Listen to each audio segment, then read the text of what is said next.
दोस्तों नमस्कार, आपका स्वागत है आज बरसोड़ा के अंदर। बरसोड़ा के अंदर एक ऐसे शख्सियत से आपको मिलवाएंगे जो कि हर जगह इनका पड़ाव जहां भी देखिए, चाहे वो राजनीतिक हो, चाहे वो किसान आंदोलन हो, चाहे वो आज वैद, जैसे कि आज आप गलियारों में वैद देखते हैं, मगर इनकी जो वैदगिरी है उसके बारे में आपको बताएंगे। आज इनके आप प्रांगण में इनके हम बैठे हैं और इनसे आप मुलाकात करवाएं। कब से ये इस सिस्टम में आए, राजनीतिक में आए, और कब से ये इस किसान आंदोलन में आए, और कब से ये जो वैदगिरी जो कर रहे हैं इसमें आए हैं। तो बने हमारे साथ आज। आप इस वीडियो को स्किप मत करना, ताकि इस वीडियो के अंदर आपको बहुत ही आनंद आएगा सर। तो सबसे पहले हम मिलाएंगे वैद जी से, इनका पूरा परिचय। नमस्कार सर। नमस्कार जी। सर आपका क्या नाम है? मेरा वैद राजेंद्र भाबर, नंबरदार, गांव बरसोड़ा, डिस्ट्रिक्ट जींद, हरियाणा। जी जी। तो आप काफी चर्चा में रहे हैं, जैसा कि किसान आंदोलन का आपने आज ये बिल्ला भी लगाया है, और ये आपका जो पटका है ये निशान है किसान आंदोलन का। हाँ जी। तो आपकी जो ये स्टार्टिंग हुई कब से हुई सर इसमें? किसान की मैं जब से जन्म लिया है, मेरी एक भावना थी वे मैं किसानों को कैसे जागृत करें और कैसे हमें बचें और कैसे ऊट पटांगे सरकारों से हम बचें। जो हमारे को हर सरकारें आती हैं, चाहे वो कांग्रेस है चाहे कोई भी चीज है, तो हमने बेचने का काम करते हैं। जी जी जी। जब हर चीज का मूल्य खुद रखती है, कंपनी वाला हो, चाहे वो दवाई वाला है, चाहे कार बेचने वाला है, चाहे मोटरसाइकिल पे सब्जी बेचने वाला है, या और कोई चीज है, वो अपना मूल्य निर्धारित करता है। और हम किसान हैं, हम हमारी चीज का मूल्य हम नहीं कर सकते। एक सिर्फ दूध का रेट भी हम नहीं कर सकते जी। तो इसलिए हम किसानों को मुर्दा समझ रहे हैं। और खासकर मैं डिस्ट्रिक्ट जींद में रहता हूँ, गांव बरसोड़ा में।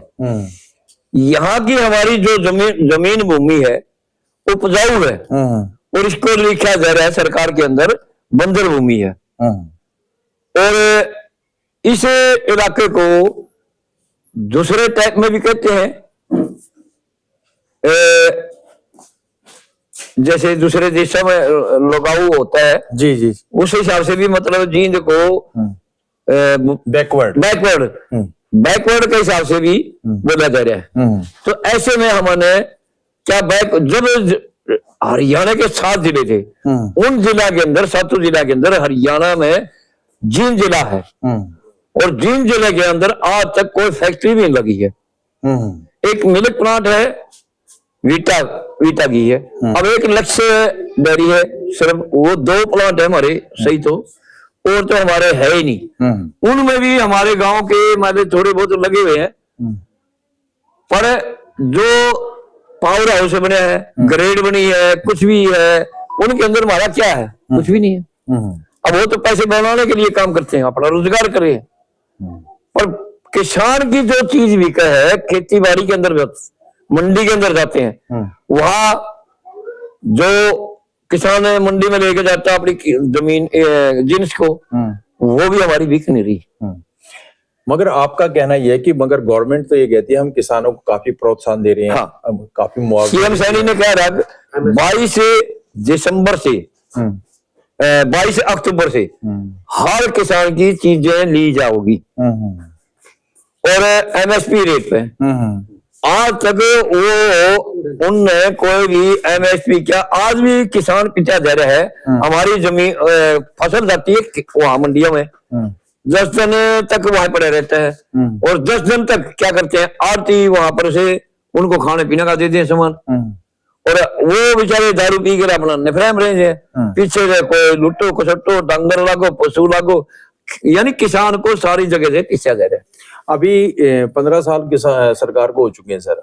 15 साल बढ़िया बेखूबी से चल रही है, और काफी लोग प्रोत्साहन भी दे रहे हैं। अब ये देखिए 15 साल अगर जो सरकार रही है तो कुछ ना कुछ तो कार्य किए हैं। हाँ, इसलिए मैं बताऊंगा, इस सरकार ने बहुत बढ़िया काम किए हैं। मैं बताऊंगा आपने कैसे क्या काम किया। इस सरकार ने बहुत बढ़िया काम करे हैं। बताइए। रेल बेच दी, सड़क बेच दी, यात्रा वायुयान बेच दिए, पब्लिक बेच दी, स्कूल मास्टर सभी कुछ बेच दिया। तो रहा क्या है? ये तो काम बहुत बढ़िया करे हैं। फिर वोटों के अंदर भी चोरी, वहां भी 4 वोट भाजपा के, माने भाजपा है या कोई भी है, हम नाम तो नहीं लेना चाहते, सरकार जिसकी भी हाजिर है, नहीं नाम लीजिए। हाँ, भाजपा जो सरकार है उसके अंदर क्या काम करते हैं, 4 वोट पड़ते हैं तो 3 वोट भाजपा के पड़ेंगे, 1 वोट उसका पड़ेगा। चाहे आप 4 वोट कांग्रेस के डाल दो या भाजपा के डाल दो या एनएलओ के डाल दो या और किसी के डाल दो, 4 वोटों में से भाजपा का 3 वोट होंगे। आप मशीन पर स्क्रीन पर जाते हो, स्क्रीन के ऊपर क्या दिखता है, जिसका वोट आपने डाला है उस स्क्रीन पर उसका नाम आएगा, और जो अंदर छापा लगता है वो वहां का वोट 3 वोट भाजपा के जाएंगे। ये ऐसे में इनकी धांधली है। चल सर, जनता में रोष क्यों नहीं आया अभी तक? अगर जो ऐसा है, आपका मानना है कि भाई तो वोट कहां से डालेगा? रोज हो गया, ईवीएम में गड़बड़ी है, ईवीएम के अंदर है। हाँ। तो वोट आदमी ने जब डाले कितने हैं, वो कहे हमने इतना जिता दिया, हमने इतना जिता दिया, तो मान लो 1 लाख वोट पड़े हैं, 75,000 वोट भाजपा के गए, 25,000 में सारे अन्य और आ गए, तीसरा हिसाब पे आ गया। तो सर ये बताइए कि ऐसा तो नहीं है जब हम इनकी एग्जिट पोल होता है तो उसमें ये भी तो होता है कि यहाँ से बीजेपी हारी, यहाँ से कांग्रेस हारी, बीजेपी हारी, बीजेपी भी हारी, हारती भी तो है सर। ये बताता हूँ आपने, हाँ जी। जो हार जीत का होता है वो कैसे होता है, जो इनके निजी आदमी है दूसरी जगह, दूसरी पार्टियां में जा रहे, वो पार्टी में दूसरी में जा रहे हैं, इनके निजी आदमी खड़े करवा रखे हैं, वो आदमी उनको जिता देंगे उनके सामने जो टक्कर में। अब ये किसी को अच्छे आदमी को देख कर, जो ऊंची पदवी के हैं जो हैं, उनको देख कर राजी नहीं, न वाल्मीकि को देख कर राजी, न चमार को देख कर राजी, न जाट को, इन तीनों जातियों को तो देख के राजी नहीं है, यानी कि जातिवाद कर दिया। जातिवाद। अच्छा। फिर मुसलमान का क्या करते हैं, आरएसएस के आदमियों को खड़े करके, भाजपा के आदमियों को खड़े करके उनको मुसलमान बना देते हैं, और वो कह देते हैं ये बुरा काम करके गए, मुसलमान कर गया, अब वो मुसलमान को पर्दा लगा दे, ये मुसलमानी का काम करते हैं।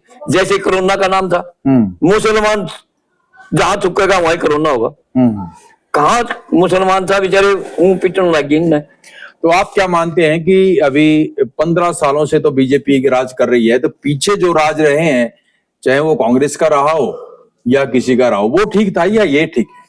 हम तो ये कहते हैं जो किसान की सुनेगा उसी सरकार को मानेंगे, चाहे वे भाजपा कर दो, हमने कोई इसका एतराज नहीं। भाजपा अगर किसान का मुद्दा उठा के काम कर दे, जैसे दुष्यंत चौटाला था जी, दुष्यंत चौटाला ने इसके भाजपा के खिलाफ वोट दिए थे लोगों ने, और वो जाके उसी की गोद में जा बैठा भाजपा के, इसने हमारी किसानी बेची जी, आप पैसे कमा गया, 11 विभाग ले गया, 11 विभागों में जो भी कमाई आई इसके घर में आएगी। ताऊ जी ये बताइए कि आज चाहे वो फौज हो, चाहे वो किसी भी डिपार्टमेंट हो नौकरी के लिए, वहां पर तकरीबन जाटों के, किसानों के लड़के ज्यादा रहते हैं, आप इस बात को मानते हैं? मानना है। देखो जाति के तो और भी बच्चे हो जाते हैं, पर ज्यादातर क्या होता है, जाट का बच्चा, जमींदार का जो बेटा, जमींदार में सभी जातियां आ जाती हैं उसके अंदर, और खासकर जाट का बेटा ने नाम लेंगे, चाहे वो किसी जाति का है, वहां भर्ती हो गया नहीं, कौन है ये हरियाणा का है, जाट है, चाहे वो वाल्मीकि का क्यों नहीं भर्ती हो रहा बेचारा। अभी ताजा न्यूज थी कि जिसके पास थार है ना, थार गाड़ी, हाँ, तो वो जाटों की, हाँ, बुलेट है तो जाटा की, यानी कि जाट कहाँ से कमी जाटों को छोड़ी गवर्नमेंट ने। इस सरकार ने सोचा क्या था, फौज के अंदर ये जो किसान आंदोलन था हमारा 2021 में, उसमें इस सरकार ने सोचा कि भाई ये किसान का जो फंडिंग आता है धरने प्रदर्शनों का, ये कहां से आता है, ये उस टाइम ये बोला गया कि भाई ये फौजों से आता है, फौरन से आता है। हाँ, नहीं, फौज में जो लड़के लगे हुए हैं इनके, अच्छा, मिलिट्री के अंदर लगे हुए हैं, उनके द्वारा लगे, तो इनने उसे टाइम 4 साल लिया करी। अब 4 साल में क्या करेगा लड़का, 4 साल में सिखलाई करेगा, गुंडागर्दी करेगा, फिर यही काम होगा नहीं। ये तो गुंडागर्दी सिखाने वाली पार्टी है सभी। हाँ, चौधरी जयलाल थे, श्री छोटू राम जी थे, श्री चरण सिंह जी थे, ये थे नेता जिसने हम किसानी का बचाया। हर जुबान के ऊपर एक ही नाम आता है कि मोदी। आज हम छोटे से बच्चे से पूछ लें कि प्रधानमंत्री कौन है हमारा, तो कहेगा नरेंद्र मोदी। तो उसने कुछ कार्य किए हैं, ठीक नहीं किए क्या? नीचे के तबके के लोग ठीक नहीं कर रहे हैं, ऐसा मानते हैं आप? आदेश कोई भी हो, हाँ जी। वहां में एक जगह से उसको पकड़ते हैं। जब कोई भी ऊपर सरकार है, संसद के अंदर या कहीं भी है, मीटिंग होती है, जब जो भाजपा का पक्ष लेता है, प्रधानमंत्री किसका होता है? सभी पार्टियों का होता है, सभी देश का होता है, एक पार्टी का नहीं होता। जब प्रधानमंत्री चुना किसने है? एमएलए एमपी किसने चुना है? एमएलए एमपी जिसने जनता ने चुने हैं, ना कि अकेला बनता। प्रधानमंत्री किसने चुना? जो एमएलए एमपी गए उन्हें चुना। तो किसने चुन दिया? प्रधानमंत्री भी अगर जे फिर भी एक ही पार्टी का नाम लेगा कि मैं भाजपा, तो गलत है। हम नहीं चाहते। हमारा भारत एक कृषि प्रधान देश है, इस बात को तो मानते हैं। तो गवर्नमेंट ऐसी बात नहीं है कि काफी कुछ आपको सहयोग करती है गवर्नमेंट, ऐसी बात नहीं है।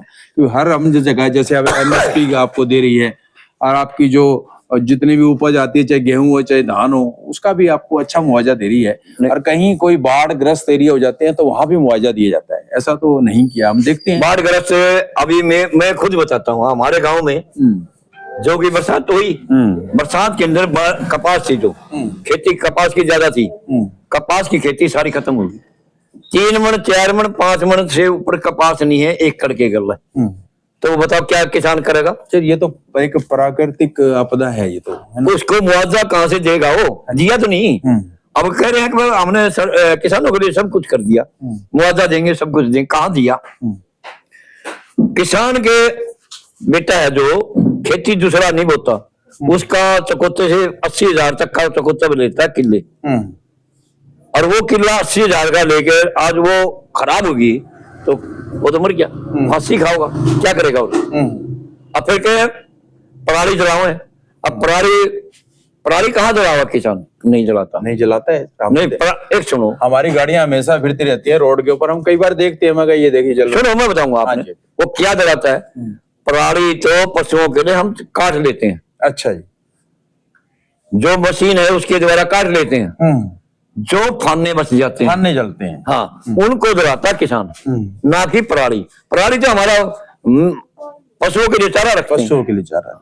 अब पराली तो कोई किसान जलाते हैं। एक चिमनी है, बहुत बड़ी बड़ी शहरों के अंदर है, उनका धुआं दिल्ली तक नहीं दिखता, दिल्ली के अंदर है। और यहाँ हरियाणा के अंदर, पंजाब के अंदर, राजस्थान में या उत्तर प्रदेश में जो खेतों में थोड़ी ही आग लग जाओ उसको वहां दिखाया जाता है। अभी जींद के अंदर हरियाणा रोडवेज के दफ्तर में जो पार्क है अंदर, उसके आग जला रखी थी, सारा घास फूस फूक रखा था, वो मीड उठा था जमा पूरा, वो बस अड्डे के अंदर, वो सरकार ने नहीं दिखा। तो किसान का खेत में थोड़ी ही आग लग जो उसे टाइम चलान। तब जी एक और बात पूछना चाहेंगे आप, कि आपकी भी उम्र काफी होगी, 70-72 साल के तो होंगे आप? 73 साल के। 73 साल के। आप इतना अरसे से आप दुनिया को देख रहे हैं। हाँ। जैसे अभी रशिया लगाओ, जापान लगाओ, चाहे कनाडा लगाओ, तो यहाँ के लोग वहां जाते हैं तो वहां कहते हैं जी बहुत अच्छा है यार, रहन सहन, ताजी हवा, खाना साफ, सब कुछ साफ। तो आप ये बताइए कि यहाँ की गवर्नमेंट उस जैसा क्यों नहीं बना पा रही अभी तक? मैं बताऊंगा आपने। हाँ जी। मैं तो ये कहता हूँ बाहर विदेशों में मत जाओ। आप मैंने एक बच्चा 50 लाख रुपये दे के गया, कहना मतलब 40 लाख 50 लाख दे के बाहर विदेश में जाता है। ये डुबकी वाले क्या करते हैं, जो पैसा लेते हैं उन्हें के आदमी आगे खड़े करते हैं और वो उन्हें से गोली मरवा देते हैं, आगे तक तो पहुंचने नहीं देते। फिर कहेंगे जी हमने क्या डुबकी के द्वारा गई थी।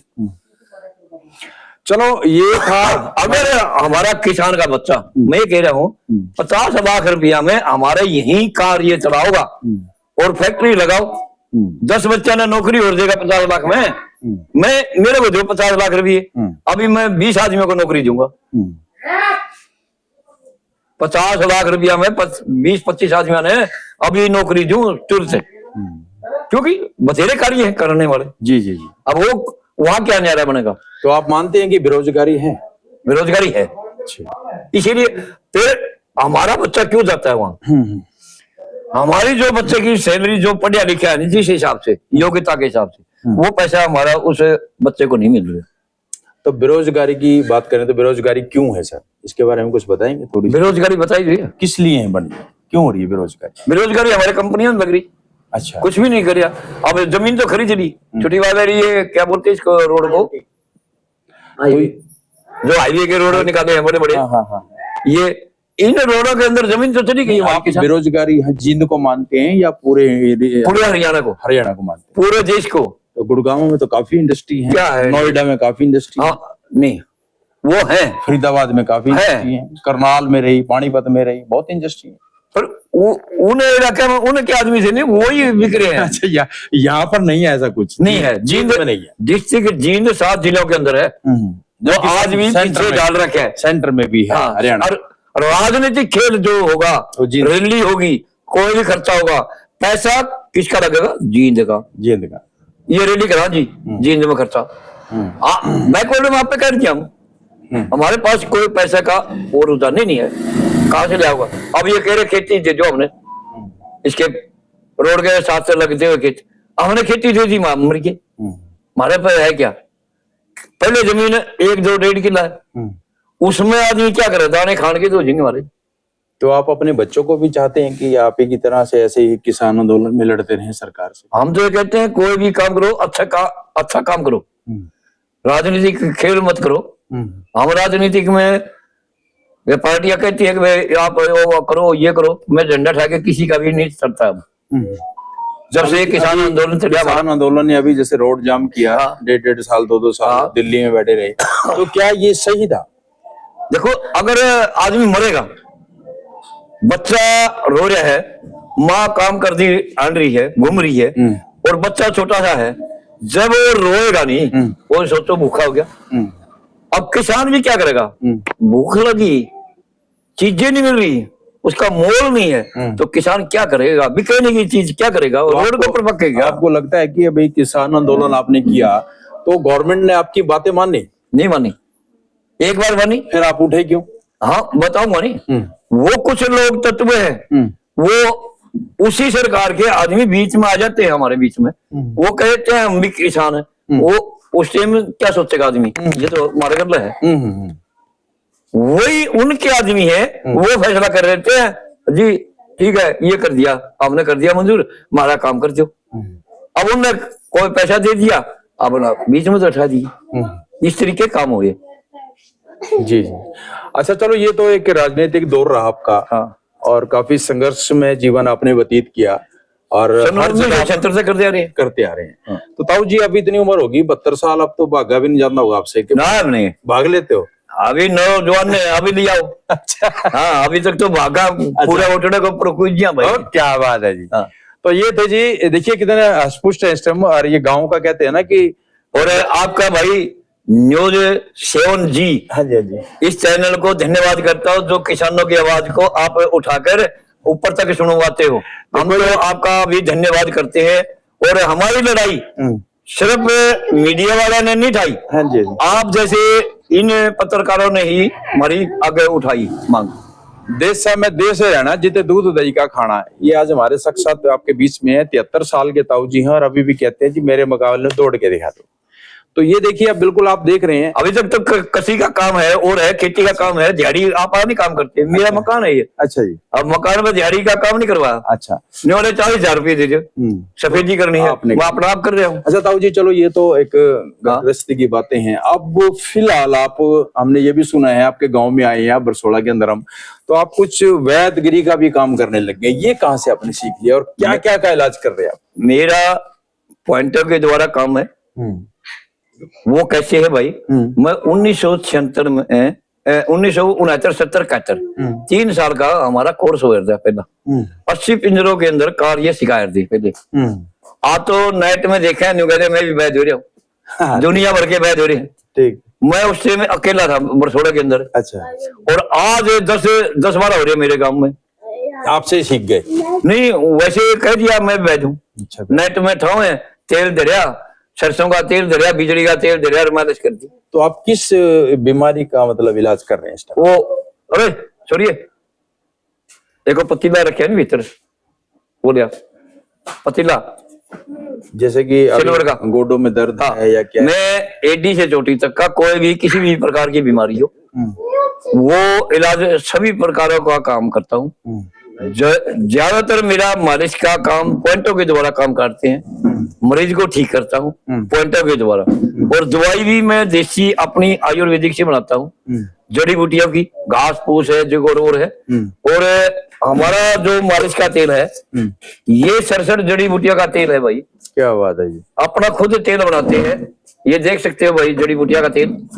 आप इस तेल के द्वारा मैं काम करता हूँ। और ये जब इतनी जड़ी बूटी है और 12 जड़ी बूटियां का एक अलग से पॉइंट है, उनको लगा के मैं 79 होगी।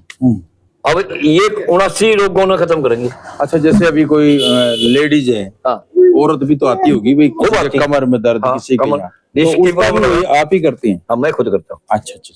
कोई किसी का मैं, हाँ, जब लड़की आएगी या जनानी कोई भी आती है मैं दूसरा आदमी को बिठाता हूँ दूर। अच्छा, करते आप ही हैं? हाँ, मैं करता मैं, लेडीज नहीं रखी हुई? उसके साथ में अगर कोई नहीं है तो यहाँ कोई बैठी होगी लेडीज, उस लेडीज को पास में बिठाता हूँ। बहुत से मैंने देखे हैं अकेले मालिश करते हैं नहीं। तो कितने मैरिज ठीक कर दिया आपने? कहाँ से लोग आते हैं आपके पास? मेरे पास में वैसे फोनों के द्वारा भी विदेशी भाई भी हैं, अच्छा, फौजी भाई भी हैं, और अपने आल भारत में तकरीबन गणखरे घूमे हैं, सभी आए हैं तकरीबन। और एक कैंसर का रोग आया था अपने पास में, मरीज आई थी जम्मू, दो ही पे एक छोटा, वहां से लेके आए थे। और यहाँ उसको कैंसर का जो अपना बैक साइड है वो इतना वो था घाव, उसके ऊपर से इतनी, अपना ने उसको दवाई दी थी, आज वो सुरक्षित होने लग रही। कोरोना में भी आपने बढ़ चढ़ के भाग लिया? हाँ, कोरोना के अंदर हमने जो अपनी दवाइयां दी, हमने बताया भाई ये चीज खाओ पियो, और कोरोना में हमें सुरक्षित है। पर मोदी ने जो उठाया मुद्दा बहुत है। अच्छा अच्छा। हाँ, इसकी चीज के बारे में, कोरोना का। चलो ताऊ जी, अभी लोग देख रहे हैं, काफी दर्शक हमारे साथ जुड़े हुए हैं, इस टाइम लाइव भी चल रहे हैं। हाँ। आपका एक बारी पूरा नाम और फोन नंबर दो बता दीजिए। हाँ। ताकि कोई पेशेंट है। मैं वैद्य राजेंद्र भाबर, नंबरदार, गांव बरसोला, डिस्ट्रिक्ट जींद, हरियाणा। और मेरा मोबाइल नंबर भाई, मेरा मोबाइल नंबर 98 125 50 226, 98 125 50 226, 94 662 50 226, ये दोनों मोबाइल नंबर मेरे हैं। तो कहाँ आना पड़ेगा? गांव बरसोला में। हाँ। जैसे हिसार से या दिल्ली से आना पड़ता है, या आगरा मथुरा से आएगा तो दिल्ली होते हुए रोहतक होते हुए जींद आएगा, जींद से खटकड़ गांव है, खटकड़ से बरसोला आएगा 1 किलोमीटर, रेलवे लाइन आएगी, रेलवे लाइन पे से जैसे उस साइड से आएंगे खटकड़ की साइड में, राइट हैंड ने सज्जा हाथ ने पहली गली में 5वां मकान है, राजेंद्र वैद्य, मशहूर है आपका? मशहूर है। और वैसे अनेक आदमी खड़े करते हैं यहाँ पर भाई, अनेक आदमी यहाँ खड़े रखते हैं, और वो क्या करते हैं कि वैद्य का दाना है, वो अपने आदमी कैसे करते हैं क्या नहीं करते, वो अपना आप उन आदमियों ले जाते हैं। मैं उनसे भी सावधान करना चाहता हूँ, नकलों से बचो, असली के पास में आओ। मैं वैद्य राजेंद्र भाबर नंबरदार हूँ, और मेरी आप शक्ल भी देख रहे हो, मूछा वाला, खिंडके वाला, एक बार मूछा बनी हो तो करके मूछा वाला, खिंडके वाला राजेंद्र वैद्य जी, आप निशानी देखो, और नकलियों से बचो। और मेरी जो फोन की है लोकेशन को भी जोड़ा जाता है, कई बार मैं देख रहा हूं, उस लोकेशन को मैं पकड़वाऊंगा। मैं पहले बता रहा हूं, सभी को संदेश दे रहा हूं, जो भी लोकेशन को मेरी को जोड़ेगा उसका मैं अब आगे के लिए इंतजाम कराऊंगा, कार्रवाई करेंगे। हाँ, कार्रवाई पक्की कराऊंगा। और यहाँ जैसे हिसार से आए तो जींद आओ, या बरवाड़ा हो गया हो, बरवाड़ा, कोच, कापड़ो, किन्नर, नारा, और जैसे यहाँ बरसोड़ा आएगा तो रेल की फाटक के पास में ही है, आपको बता दिया नहीं जी, उस साइड से आएगा तो बरसोड़ा गांव में लास्ट गली है। तो ये थे राजेंद्र वैद्य जी। और आप जितनी भी बीमारी है, कोई नस का खिंचाव है, दबाव है, आप इनके पास जरूर आइए। 72-73 साल के बुजुर्ग होने के बावजूद आपकी जो भी नस है उसको उठा देंगे, ठीक कर देंगे। यहाँ रहने का पूरा प्रबंध रहेगा इनका, खाने पीने की कोई दिक्कत नहीं है। बड़े सभ्य आदमी है, पूरे परिवार के साथ मिलके चल रहे हैं। मगर ये जो आप ये एक और बात है सर, जो कोई लोग पब्लिक आएगी या पेशेंट आएगा पैसा भी लेते हैं आपसे? ऐसा है, मालिश की हमें 150 रुपये लेता हूँ। अच्छा। हाँ, क्योंकि अपने तेल है। वैसे मैंने देखा कई जगह हजार रुपये लेते हैं मालिशों के। मैं सिर्फ 150 रुपये लेता हूँ हर मालिश के प्रति आदमी। मेरे चाहे 10 आदमी आओ, चाहे 100 आओ, चाहे 1000 आओ, लूंगा मैं इतनी। तो 150 में घोड़े पर कर दोगे? एक के बार में, 2-3 बार में? आना पड़ा, 3-4 बार। 3-4 बार आना पड़ेगा आप लोगों को। तो आप बरसोड़ा में आइए, राजेंद्र व्यास जी से नंबर ऊपर डिस्प्ले रहेगा आपका। तो आप किसी भी शरीर की बीमारी से अगर एडी से चोटी तक का। हाँ, एक और है, लड़की जो कुंवारी है उसका कोई पैसा नहीं लेता मालिश। क्या बात है जी, क्या बात है। और जिसका कान बहता हो और जाड़ दुखती हो, उन चाहे वो आदमी हो, चाहे लुगाई हो, चाहे कोई छोरी हो, चाहे छोटा छोरा हो, उनका भी कोई पैसा नहीं लेता। मैं फ्री इलाज करता हूँ उन चीजों का। और जो अपंग है, जो चल नहीं सकते, जो पोलियाग्रस्त है, उनका फ्री इलाज करवाते हैं नयन सेवा संस्थान उदयपुर राजस्थान में। उनका पैसा कोई पैसा लगता, उनके साथ में जो जाएगा उनका खर्चा भी, रोटी पानी खाना पीना वही होगा, कोई उनका पैसा नहीं लगता। आप बाहर जो खाएगा तो वो अलग से चीज है, अंदर उनका कोई खर्चा नहीं, फ्री इलाज है। क्या बात है जी। नयन सेवा संस्थान उदयपुर। ये थे राजेंद्र व्यास जी। इनके लिए एक थोड़ा सा शेर हम कहेंगे, पर जिंदगी में हर जुबा पे आपका नाम होगा, इस जिंदगी में हर जुबा पे आपका नाम होगा, हर जगह आपको सलाम होगा, सैल्यूट होगा। मगर मुसीबतों का सामना हिम्मत से कर लेना, एक न एक दिन वक्त भी आपका गुलाब। बताओ, आप जैसे यहाँ आएंगे गांव बरसोड़ा के अंदर, ये भी एक निशानी है, मेरी परचून की दुकान है साथ में। यहाँ पर वो नकलियों से इस तरीके से भी बचा जाएगा। मेरी परचून की दुकान है। और जो भाई बाहर से आएगा, प्रति आदमी चाय पानी चाहे कितनी बार पियो, ये नहीं है कि एक बार पिया जी छुट्टी है। मेरे पास में चाय पानी का प्रबंध सभी को है। और जो दूर से भाई आएगा उसको रोटी पानी भी दिया जाएगा। चलो जी, बहुत बहुत शुक्रिया आपका। आप बने हैं यहाँ पर ऊंचाड़ा के अंदर, आपको बेहतरीन न्यूज दिखाई हमने। और मैं अनिल चौहान ऊंचाड़ा से, और मेरा सहयोगी जो संदीप इंदौरा जी हैं और अपने राहुल जी हैं हमारे बीच में है। सर नमस्कार सर, थैंक यू।